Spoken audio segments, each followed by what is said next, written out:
We're on. Good afternoon and good evening on the East Coast or wherever you're watching from.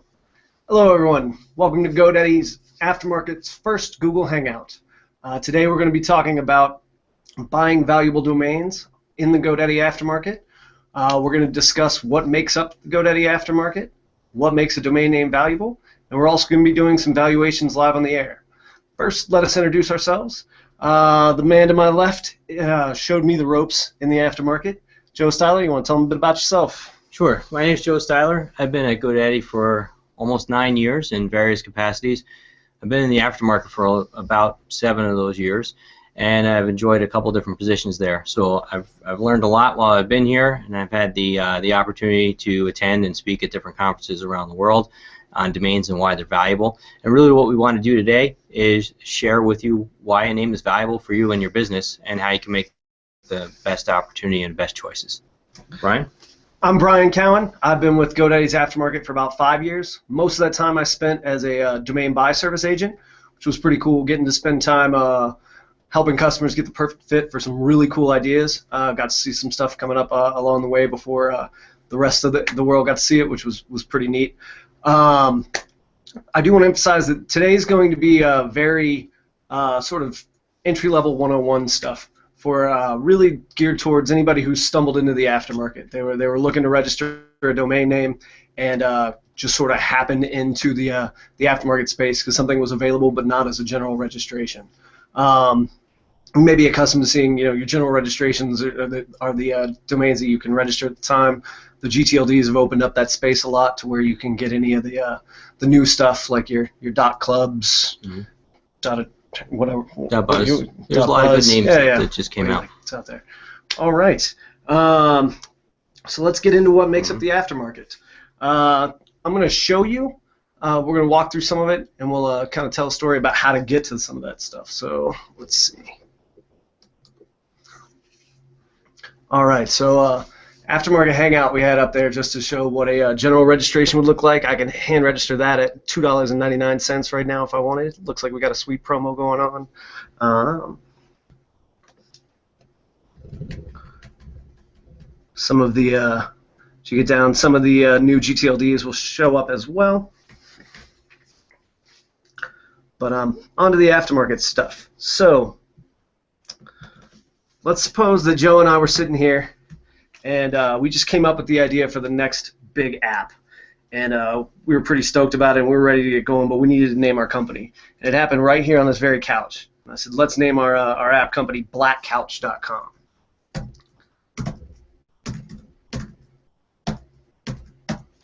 We're like, oh, that's great. That looks Great brilliant. Yeah. I can see that on business cards and in my email address now. So I go to look for blackcouch.com. And hey, it's available, but it's available at the price of $1,306. Why is that? You'll see a tag next to it here. It says premium. What you'd want to know about these premium domain names is that these are domains that are already registered. The person who's registered it has decided to sell it, so they've set a price for it. Premium domain names deliver pretty quickly. You don't have to do anything once you pay.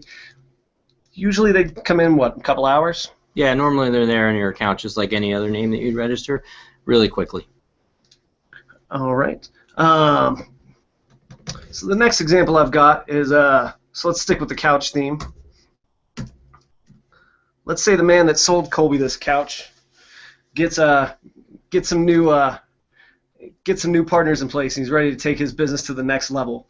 And he wants to be the go-to guy for couches. What better go-to name than Couch.com?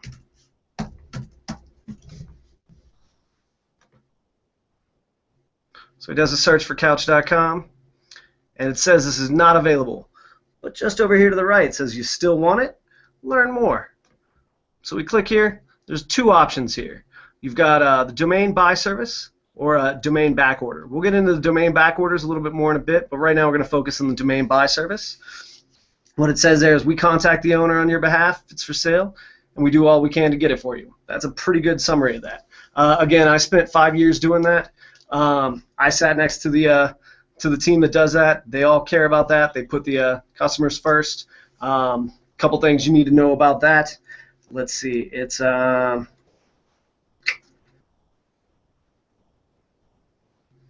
there's a commission added to the final sales price if an agreement's reached. There are no guarantees with the service. It is a manual service. You're going to have one agent that's assigned to you. They'll be the ones working with you front to back, so you're basically hiring somebody to represent you and go out and get that domain name.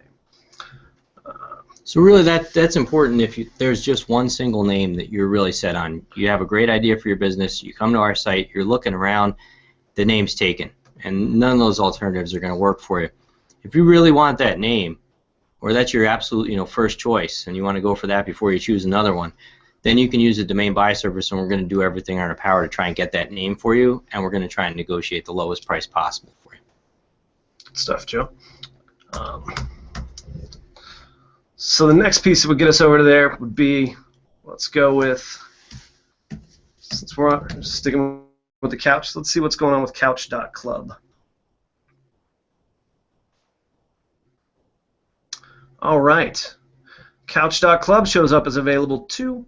However, it comes at a different price. You see the $477 here, and it also says auction. When you click to get it,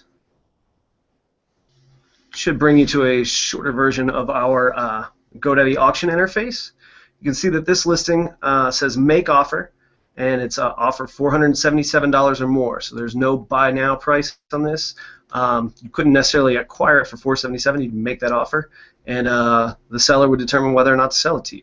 To get into more details about the auction, we're going to turn it over to Joe, and I'll drive. Thanks. So we basically, just to recap, looked at a couple things. You come to the site, you look for a new name, and you find out that the one you want is taken. So you can either buy it at a higher price as a premium name, which is a buy now, comes right into your account, really no fuss, just right there. You pay the price, it comes in your account. Or the name's taken, but it's not available for sale as a premium, and it doesn't seem like it's available anywhere. So then you use the domain buy service agent, and they're going to go negotiate. They're really experts. They've been doing this for a long time. They have a lot of connections in the industry. They know many of the major players. They're going to come in there and try and negotiate on your behalf to get you that name. The other option is if it's for sale on an auction. Now there's various types of auctions, and we're going to go through those so we can give you a little bit of a rundown on if you see the names available but it's on an auction. As Brian just alluded to with the couch.club, it's a make offer. So that's more of a negotiation between you and the seller. You make an offer, he has a minimum price that he's willing to look at for an offer, and then you negotiate back and forth. You come to an agreed upon price, and then you buy the name, and we help take care of the transfer of the name and the money to make sure that you get the name and the other party gets the money. I want to show the other auction types that we offer and go through those so that you can get a clearer understanding. I think a lot of times when people think of auctions, they think of an eBay style auction, which is either timed, you have 7 days, the auction runs for whoever has the highest bid at the ending time gets the name, or a buy now, which eBay has. I think most people are familiar with those types of auctions, but we offer a couple different kinds, and I want to go over the details for them so that you can really understand how you can best get that name.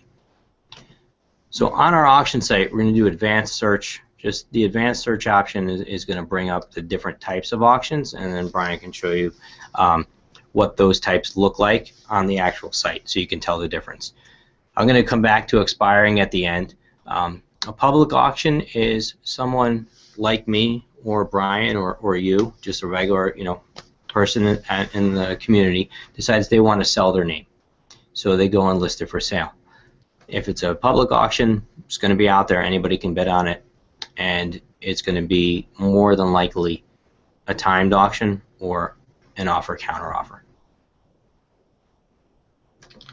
So you can see over here to the far right the time left sortable. So we can see that some of these have less than an hour left. We can also sort by the number of bids. You'll see a handful of these that come up bold. Those are featured. Those are promoted within our aftermarket. There's also a reserve on some of our auctions. So if you see the reserve not met, that meant that the seller has put a reserve price. You won't know what that reserve price is until you bid above that. In addition to the public auction format. We looked at the offer counter offers a bit when we went over to the couch.club. You also have offer counter offers that have a buy now option. This will be closer to sort of a retail purchase. You'll see just the buy now feature. Here you can load it into your cart and purchase it on the spot. Now, unlike the premium domain names, auctions take a little bit longer to deliver. There's a manual process that goes into that, and more often than not, you'd actually have to work with the seller. They'll get you the codes, you'll get the codes put in, and get the domain transferred to your account.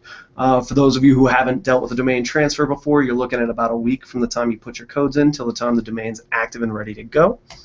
What else we got here? If the name's already registered at GoDaddy from the person who has the name for sale, and you're buying the name obviously on GoDaddy, then behind the scenes we will facilitate the move for you in 5 days.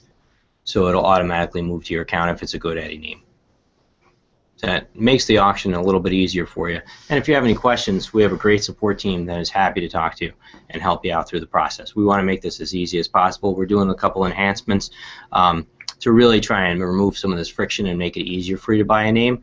But in the meantime, if you have a question, any part of the process, please reach out to us. We're really happy to help. So the main types of auctions that we have up for sale are either a timed auction, which is a public, it's a 7-day auction, or we have a public offer counter offer, which you're negotiating back and forth and trying to come to an agreement on the price, and once you do, you close. There's also the buy now price, so you can just buy the name. Let's say the buy now is $1,000, you buy it, and then you work out the deal with the movement of the name. If it's a GoDaddy, we'll move it for you. If it's not, we will help you with any questions you have to help with the transfer to your account. And we're going to watch your money too. So we're going to try and keep an eye on all the things that are moving and help you, and we use an escrow party if needed as well, if it's a high dollar transaction, to make sure that you're safe. We also have offer counter offer listings with buy now. So the customer sets a buy now price and it's up here, let's say it's $5,000. It's the buy now price, but they might be willing to look at offers that are down here at $2,000, and you can make an offer under that. I see eBay's been doing that lately, where some of the listings have a make offer price, so they might list it, as $19.99, and you can come in and make an offer for less than that, and then you negotiate back and forth with the seller, and if you come to an agreement for less than $19.99, you close that deal in the same way as the regular offer counter offer. Or if you just have to have it and you don't want to deal with any negotiating back and forth, you can hit buy now, get to the cart, and take care of that name. Brian, if you want to bring up the auction type list again. Not the advanced search. You want to go into advanced search is fine. All right.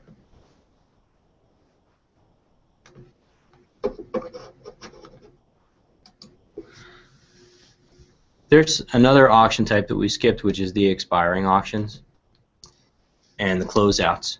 So the closeouts and expiring are inventory that's expiring that are names registered at GoDaddy.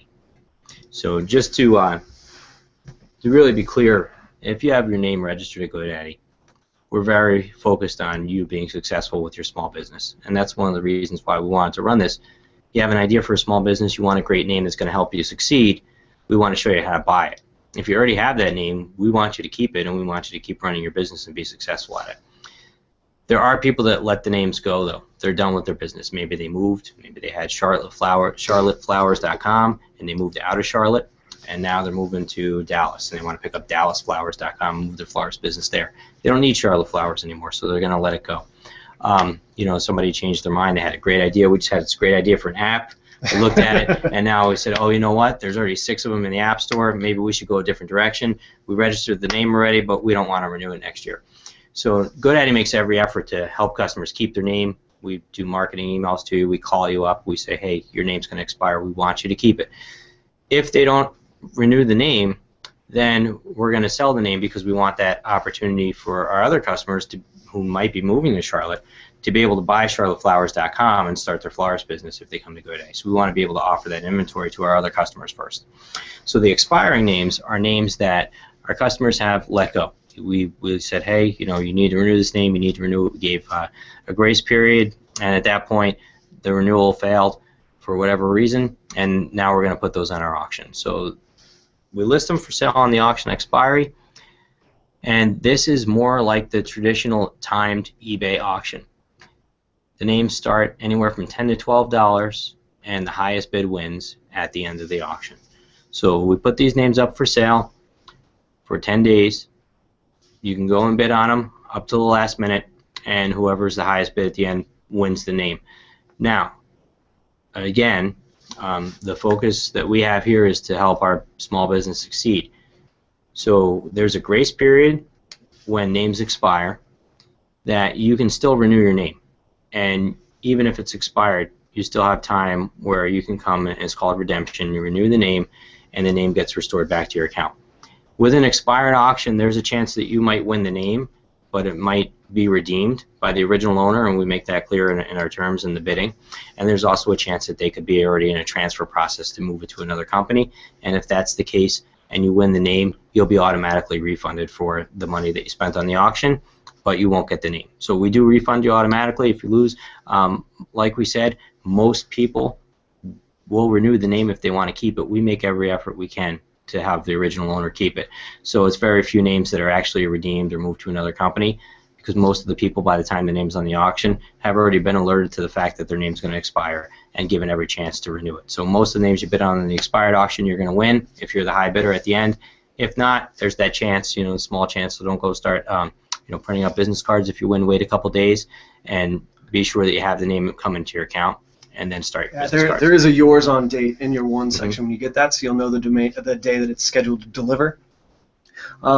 Just so that I kind of understand that I heard you correctly on that, it's really that we want the domains to stay with the customers that want the domain. So we give them every chance, and we try and notify them. There's calls that are made, there's renewal notices and things like that. But if those registrants aren't going to keep those names, we want to keep them inside we want to give GoDaddy customers the first crack at those, and then that's what the expired auction process is about. Right.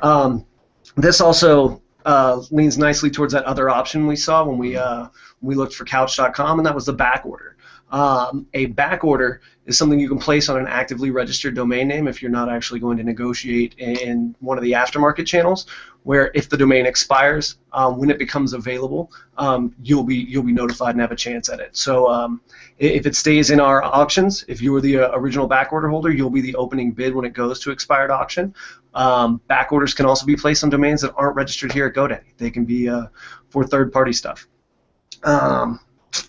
Looking at all of these aftermarket channels, one of the things that's kind of obvious is that the prices on these are greater than the registration cost on that. Did you want to talk a little bit about where that price is derived from? Sure.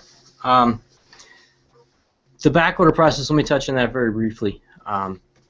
If you have a backorder with GoDaddy, we're going to try and get the name for you before it's available. So what happens if you have charlotteflowers.com and you stop using it because you moved across the country and you let the name expire? It's going to go on our auction, and if it doesn't sell on the auction to anybody, then we're just going to let that name go, and it's going to go back for general registration.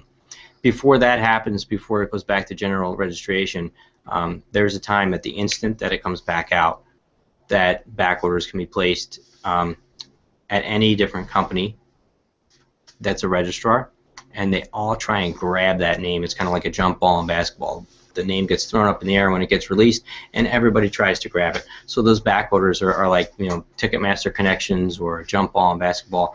As soon as that name is released back to the public from the registry, the backorder grabs it. So if you were waiting in a normal line and you're trying to type it into the computer and get charlotteflowers.com, if somebody had a backorder on the name, they're going to grab that name before you do. So that's a real valuable thing to have. If you can't get the name, it's not for sale anywhere on an auction, you know the name might be expiring soon, and you don't really know where else to turn, you put a backorder in there, it gives you a chance to be first in line to get that name.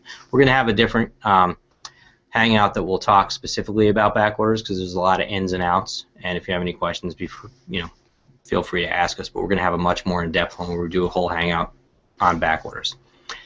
So we saw a lot of different prices, that you brought up. You looked at, Couch.club. It was $4.77 as your minimum offer for that. Black Couch, is 2 words, and it was a little bit more at the .com. And then we looked at, the Aftermarket Hangout was available for sale. I guess it's not that popular, but you could pick that up for $2.99. Why are there different price points? Why, why is a name valuable or not valuable? That's an important thing to know. If you're going to start your business, or you're going to upgrade your name for your business, you want to make sure that you're investing a certain amount of money that's going to be fair, a fair market value for that name. And you want to know, why should I pay $1,300 for this name when I can get another one for $3 right now at GoDaddy? There's some things that you want to look at. If you're trying to make money, I'm going to have Brian bring up a picture just to help out with the visuals for you, so you don't have to look at us the whole time. If you're trying to make a lot of money from selling things on your business, you want to have a good presence. And one of the things that's going to help you make money is to have a name that is short and memorable. So you want people to remember your business. You want them to be able to come back. If you pay money to be on TV in a commercial, or you do print ads, or you're on the radio, right? You're going to have how long with everybody who's busy and looking at their mobile devices and all the other distractions that you have to really sink in and grab their attention and have them remember you at a later time. So if you want to buy flowers from a florist for your wife at a later time, are you going to remember fransflowersandgifts.com, or are you going to remember Charlotte Flowers, which is going to be easier for you to remember, right? And which is going to be easy for you to spell. If you're going to, cheese.com isn't available, so I'm going to get cheez.com. You might have a problem when people try and type that in. They remember, oh yeah, it was cheese.com, let me go type it in. But you have to always explain to them, hey, it's cheese, but it's cheese with a Z, not the regular spelling. And people have to remember that. So the easier it is for people to remember, the more valuable the name is going to be, because you're going to be able to have more customers come in that way. You also want to know about what you're selling. So this guy knows a lot about bananas. Bananas for him, bananas.com would be a great name for him because he knows bananas. He knows what the price is. You have to try and figure out if the name is going to be worth a certain amount of money to spend based on your return on investment. If I'm going to sell bananas all day, how much money am I going to make if I'm that guy, right? I'm not going to make a lot of money selling bananas if I'm selling them from a cart. Maybe bananas.com isn't a great idea for me, but if I'm Chiquita, maybe it's a great idea because it's part of my brand. It's a big thing that I sell, and if I want people to think of bananas, I want them to think of Chiquita, and I want those to be synonymous. So I'm going to go buy bananas.com, and now when I'm on the radio or when I'm on TV and I say, hey, if you need bananas, you go to bananas.com, they're going to remember that, and they're going to come to me. It's also important to be targeted with it. The more targeted you are, the better. So if you want to sell couches, to Brian's point, black couches is great if that's all you're going to sell, right? But if you want to sell red couches too, black couches isn't going to be a great name for you. So the more words you add, the more it limits down exactly where your market can be. So the broader the market, bananas.com, you could sell globally. You could sell a banana. If you have Charlotte Flowers, that's a valuable name in Charlotte, but it's not going to help you in Texas. That's why you let the name go. If you had flowers.com, you could sell flowers all over the world. So how many potential customers can you bring in? And how easy is it to remember? So the name itself, it can be more limiting to your customer base and your potential people that you're able to sell to, and that's going to limit the value on it. So. Yeah, something I think is interesting, in Colby and Funder's Hangout last week when they talked about branding, they touched on pretty similar points to what makes a domain valuable. Is make it short, make it memorable. However, making it unique was what's important in a brand. However, in a domain, sort of the more generic a domain is, the more value it has, because the audience for that, or the buyer pool, is going to be larger for that. There's going to be more people interested in couch.com than there are in blackcouch.com or Couch Club. Sort of. So with that, are we ready to start fielding some live appraisals? Yeah, we can take some questions from the audience, or do some appraisals to kind of give you a little bit more of a practical breakout of why a name would be valuable for you. It's important to think about, if it's your business, what name you use and what value that name will bring to you. So if you're gonna start selling computers, maybe computers.com isn't the best name for you for starting out as a small business, because as Brian said, there's a broad audience of people who would buy that. So it's going to be a very valuable name for you and your business. But if you're a small business, there's no reason why you shouldn't get ScottsdaleComputers.com if you're going to focus on the market in Scottsdale, or if you're going to keep it, you know, something that's easy to spell and memorable. Why you don't get Joe's Computers? People can remember that. The thing that you have to remember when you make your brand unique is you have to spend more time marketing the brand so that people remember the brand itself, and that costs money. So it's a trade-off. You have to figure out how much money do you have for advertising, and how much can you get your name out there for people to remember, and how long does it take for you to establish that brand versus buying an already established brand, which is another reason why you might want to buy a name that's already been used by another company. You know, if you buy Charlotte Flowers and it already has people that are coming there to buy flowers from the previous owner, then you can pick up that name and put it out there, and you know, people are going to think, oh yeah, Charlotte Flowers, and I know I need to go buy flowers in Charlotte. That's where I'm going to go. Good fit, sure. While we were talking, we had a question come in from Paul P. He liked your jump ball analogy on the back orders, and he asked if wouldn't a older back order beat a new one? In the case of GoDaddy's back orders, the oldest back order is the opening bid. So if you have the oldest back order and the domain goes to our expired auction, you'll get the opening bid, and any back orders placed after the fact will be notified. It'll be added to their watch list, but they won't have a bid in there until they go in, and if they choose to participate in the auction, they can begin bidding as well. So again, the oldest one will get the opening bid. That opening bid is included in your back order price too. So whatever that bid amount is, that's already covered in the cost of the back order itself. Looks like we got another question from Sergio McFly. Why is it so hard to get GoDaddy a back order successfully on a drop domain? Never got a single one for me. It's hard. There's a lot of competition. So I think that's really that kind of goes back to Paul's question too. If it's a name that was registered at GoDaddy and you have a back order on it, which is a great product to use, it's going to alert you that we started that auction. You know, we talked about the expired name auction. If the name is registered at GoDaddy, it's going to go through an auction. The reason why we do that is we want to give everybody a chance to get that name. We have a lot of customers who might be interested in it. We want to give everybody that opportunity. If you're building a florist in Charlotte and there's 4 or 5 people that are trying to do that, we want to give everybody a chance to do it. The old way that the aftermarket used to work with other companies outside of GoDaddy was one person would win it, and it might have been the person who had the oldest. There's different ways that it did work, depending on which company you used. So we want to give an opportunity to everybody. If it's at GoDaddy, it's going to go to an auction. You're going to get that first bid. You're going to get, you know, basically the lowest price as well by using your first back order. If it's outside of GoDaddy, then I think that's more of Sergio's question. And there's a lot of companies that are trying to get the name, and if it's a popular name, if it was Couch.com, there would be a lot of people that were trying to get that name when it drops. So there's going to be a lot of companies that are all trying to get that ball, and sometimes you're going to get it, and sometimes you're not. It's you know, like when a big concert goes on sale at Ticketmaster, the names sell out like that because there's so many people that are trying to get it, and it's the same thing with a popular name. If it's a name that you're trying to get, and you know you can use other companies as well to do a back order, but each company has a similar process set up, so that if it's a really popular name, it typically won't get to that point where the back order will grab it outside the company. If it was Couch.com and it was expiring at GoDaddy, it would go through our expired auction purchase, and one of our customers would buy it before it ever dropped back to the registry. And it's the same situation if it was at another company, another registrar.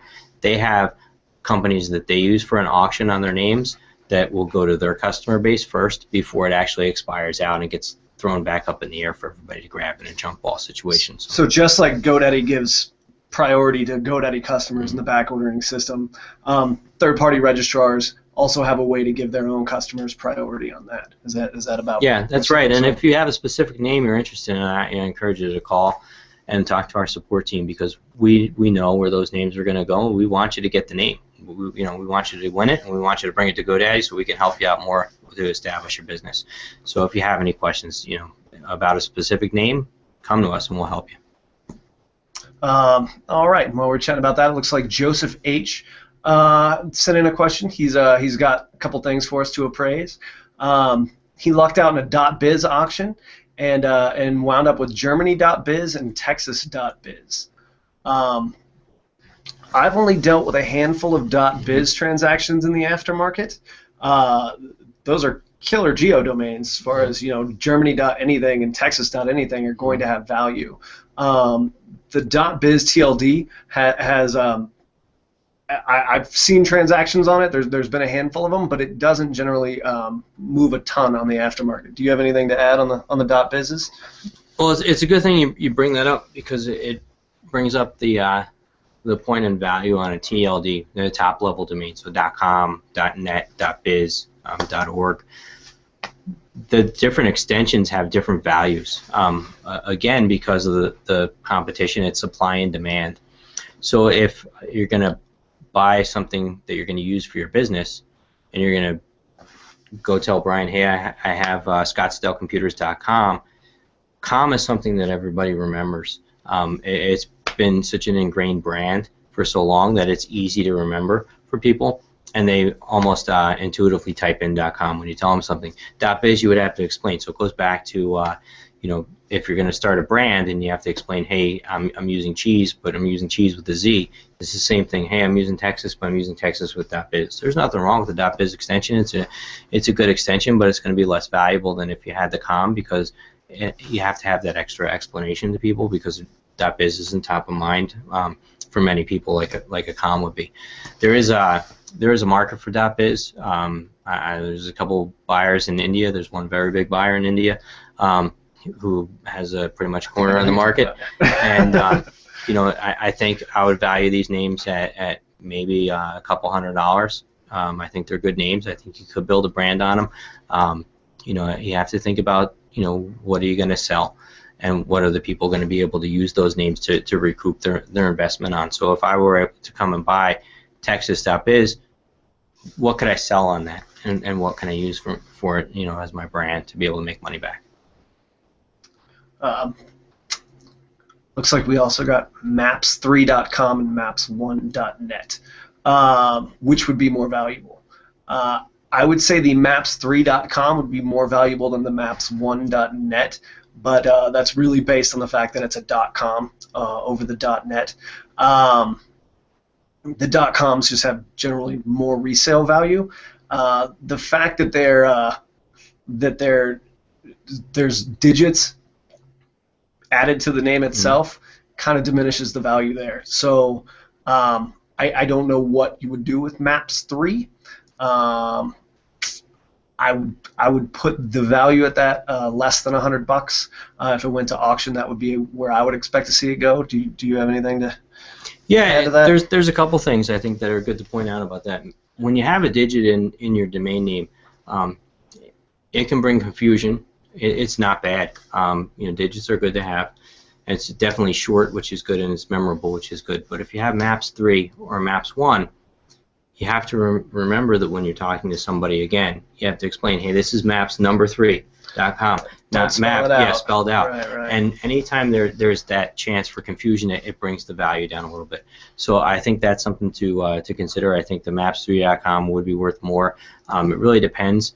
You have to look it up and see how many people are using that, because a big thing is, who are your potential audience to, who can you sell the name to? If you're going to sell Maps3 or Maps1, who would want to buy that? How many people would use Maps3 for their business? If you're going to sell charlotteflowers.com, there's a potential, you look in the yellow pages and you find, let's say, 30 or 40 florists that are in Charlotte. So you have 30 or 40 people that might be interested in buying that name. We should make it clear you're not affiliated with Charlotte Flowers. No. Just an example to keep going back to. But if you want, they have a special right now, $19.99. So the thing with that is, who your potential audience is. Just like if you have couches.com or you have bananas.com, bananas.com, hey, that's a great name. Who am I going to sell this to? I'm going to sell it to Chiquita because I know that they're interested in it. Who else can I sell it to? Who else does banana production, right?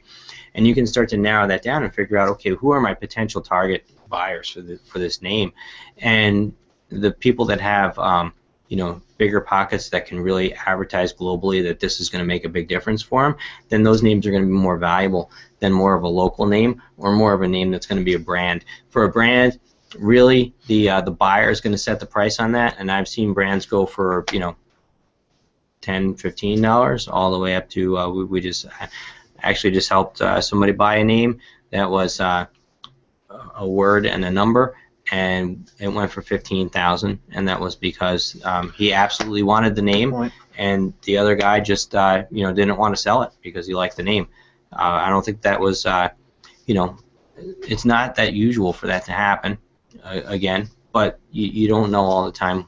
It really depends on what are you going to use that name for, and the person who bought it is going to advertise it, and they're going to do great, and it's going to be their brand. So $15,000 isn't too bad of a price for that. We get any other questions? It's quiet on that side. What do you look for when you buy domains yourself, Joe? It depends what I'm going to use the name for. So if I was going to use the name for for starting up a business, I would look for something that I can have, like I said, that's memorable and that's going to be easy for people to type in. So short is good, especially on mobile devices. The shorter the better. It's about half the traffic that's coming through mobile. So if you have a really long name, that's going to be harder for people to type in. When you have a longer name that could be spelled a couple different ways or is hard to spell, that makes it tough. So I try and look for something that's easy for people to remember and easy for people to spell. And if I was going to buy a name, as an investment, I would look for who's my potential target audience. So if I was going to buy a name and say, I want to sell this name later to somebody, I'd look for somebody who's going to be able to have the money to be able to spend, that it's going to be worth it for them. So if I'm taking a construction job and I'm building pools as an example, and each pool I net $5,000 from, right? Then if I can figure that out because I know the pool industry, like that guy knows bananas, then okay, if every time I get a lead it could potentially be $5,000 when I close that sale, then that pool name's going to be worth X amount of money depending on how many people I can get there and how memorable it is and how easy it is to get people to come over. So if I have ArizonaPools.com, that gives me a very wide audience of places that I could sell my pools. It's easy to remember, and I know that the average time somebody comes in the door, Arizona Pools, what are they looking for when they type that in Google? Well, they're looking for a pool in Arizona, right? That's probably what they're going to buy. And if I can sell them 3 pools a month, that's 15 grand in my pocket that I wouldn't have had otherwise. So I map that out and I say, okay, well that's a great name. I have a good, I'm going to go look. Let's check the yellow pages. Hey, there's a lot of people that build pools in Arizona, so I have a big potential market for this name, and I know that it's a valuable name. If I'm going to sell bananas and Arizona bananas, well, we don't grow a lot of bananas in Arizona, so that's a problem. And if I sell the bananas, how much money am I going to make from those? I have to sell an awful lot of bananas to make $5,000 profit, where I might have to sell 1 pool. So my target market for that on the ROI is very small, and I'm going to have less people that actually sell bananas than pools, and I'm going to have a very small margin on it. So the leads might be worth a lot less for me. So that's something I would consider. While we were talking about that, looks like word of our food eating contest in the aftermarket has spread. Till Michael Turner had asked about who would win in a slider eating contest. While we haven't gone heads up, I would say Joe. I lost the corn dog eating challenge to a girl. We also have a question from Paul P. Looks like he's asking about numbers-based domains, more or less valuable than dash domains.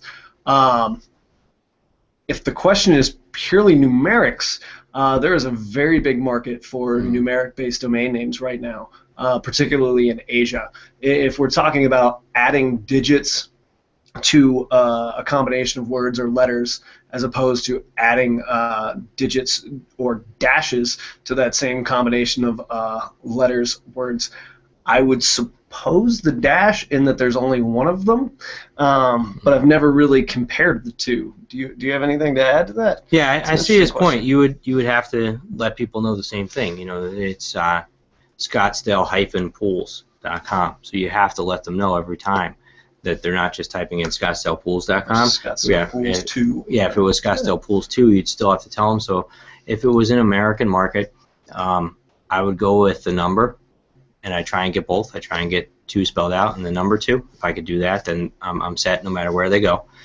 If it's a German market, they prefer the hyphens. So in Germany, hyphen is more valuable than if I didn't have the hyphen. So it really depends on who your target market audience is. If I was going to sell the name here or use the name here for business, just in America, then I would go without the hyphen. But you know, in Germany, the reason why it's more popular and more valuable is you don't have to spell that out to the customer. You don't have to say, hey, it's Scottsdale-Pools. They just assume it. Into the things of just getting back to what we like to buy.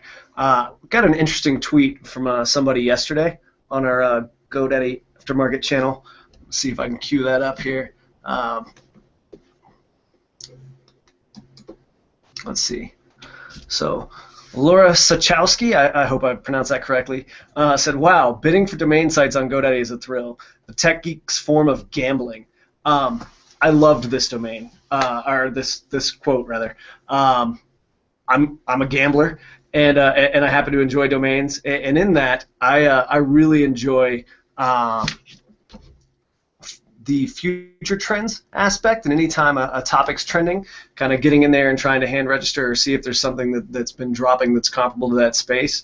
That's it's kind of the equivalent of almost a scratcher ticket. I've had a handful of those that have sold when I got into that, but I haven't sold anything for a ton of money out of my own portfolio. But I always think that's fun, that when you find out about some emerging market, trying to get in there and register stuff surrounding that, not just for the speculation aspect, but also anything that's something that's like, wow, I think I could get into that, because some of that stuff has lower barriers to entry than others. And that brings up a good point on value too. You know, we have to really pay attention to trends. So if you think about answering machine, you know, answeringmachine.com, typewriter, 8-track, you know, to cassette and records. Now it's MP3s. You have to think about the longevity of a name. Technology changes very fast, so you have to think about what you register now and how will that be, you know, 5 years from now. If you're registering something that's a trend now, and Harlem Shake was a big one that we saw come up. We joke around about, you know, that was big on YouTube. It was great for like a couple weeks, and it was getting tons of traffic. 6 figures. Yeah, it did. And then after that, you know, nobody talks about Harlem Shake anymore, right? So if you're looking at something like a pool business, if you have pools, they've been around for a long time. They're probably not going anywhere in the near future. If you're looking at something that's, you know, tech related or a trend, it might change quickly. So if you're buying that name now, you know, you might be spending top dollar only to find out 3 or 4 years from now that it's not worth as much as it used to be. So that you have to pay attention to trends and figure out if your name is really going to be there and have that value in a few years. I don't see any other appraisals coming in. Do you have anything to add, or about to wrap? No, I'm glad that everybody came. What we're going to do is we're randomly going to select. We're going to select 2 people who participated, and we're going to give you an official Aftermarket T-shirt. It's kicking ass and moving names.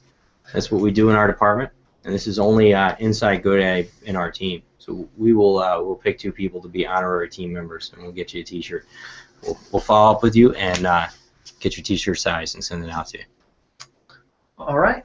Oh, we got one more coming in.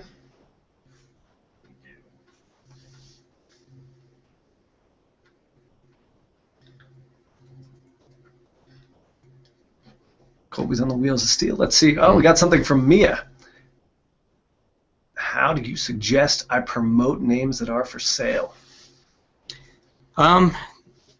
There's really a couple ways you can do that. We try and match our customers up with a name that's going to meet their business needs. We want you to be successful as a small business. That's our goal. So if you come to GoDaddy and you look for a name that you're going to potentially buy for your business, if you're looking for Scottsdale Pool and Scottsdale Pools is available, we'll let you know that. So we're going to do some of that promotion. If you list the name for sale with GoDaddy or on our auction platform, we will be able to get that in front of the right buyers, and we're very successful at doing that. We have a lot of customers that come in that are looking for names. So that's the first thing I would say, is to list it on our Aftermarket, to list it for sale either as an auction or as a premium name, and you can do that from inside your GoDaddy account. And there's a help center article that'll tell you how to do that, or please get in touch with us. You know, but it's not very hard to do, and we make that transaction very smooth. And we advertise it for people basically when they come and look for a name that's close to that, or we think would be a good fit, or they come in the auctions and do a keyword search.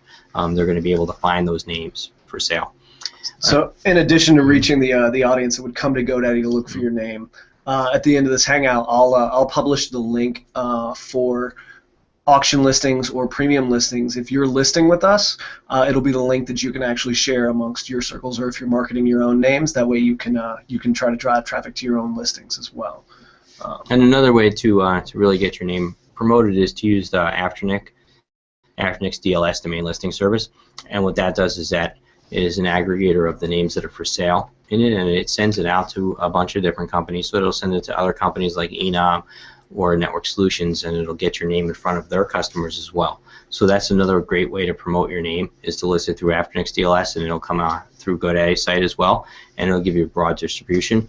Another way to do it is to figure out, before you find a name to buy, think about who your potential people are that you would want to sell it to, right? If you're looking for Arizona pools, look inside the phone book and say, all right, well, there's 25 different listings that I think are big pool builders. I'm going to call them up personally or send them an email and say, hey, look, I have this name. It's getting some people coming to the site, the little site that I put up, and I know we're getting 35 people a month. Again, it's worth $5,000 for you every time somebody comes in and buys a pool. Let's say you get 3 people out of those 35 to buy a pool. How much would that be worth for you? And to have that conversation with people and let them understand. All right, everybody. We've enjoyed our time. We'll look forward to our next hangout. Take care. Thanks.